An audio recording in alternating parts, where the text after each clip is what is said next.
भगवान के दरबार वाली ठाकुर जी के दरबार में भट्टोनी गौरवा संजय यादव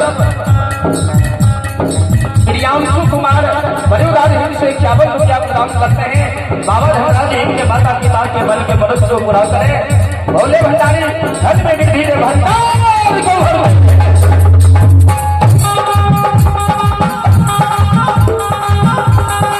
ये हमारी माता महाबाबू जगत जननी एक मालिनी के धिया से जवाब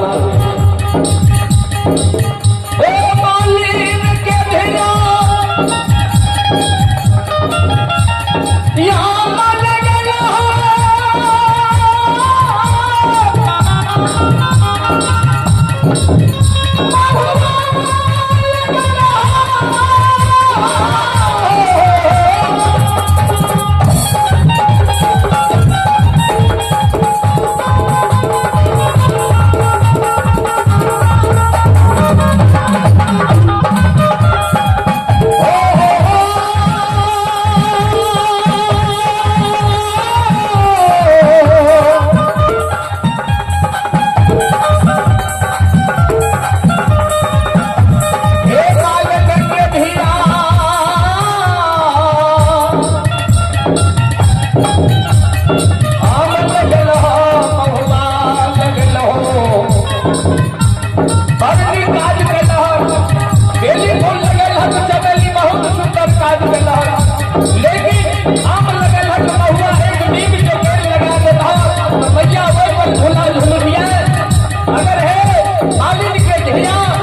चलो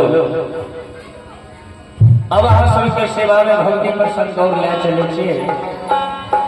अगर किनको कोनो मनसा है तो सुबह के जरूर बाजबे, लेकिन हम भक्त बाबा अजीत बाबू पंजियार और गंगे में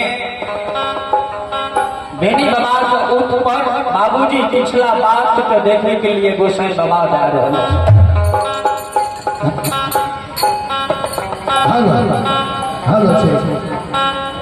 पंजियार जी से कहना है, जिस तरह से सखुआ से भगाया था मुगल राजा को सिपाही यानी मुगल राजा, और वहां से जब सखुआ से पर्री आया तो मुगल राजा ने युगल खान राजा के खजुआ वंशज बाबा बेटी को ज्ञान पार पर कैसे आए, नारायण बाबा कैसे लाया, उसका ज्ञान होना चाहिए, कैसे बना। धन्यवाद। प्रेम से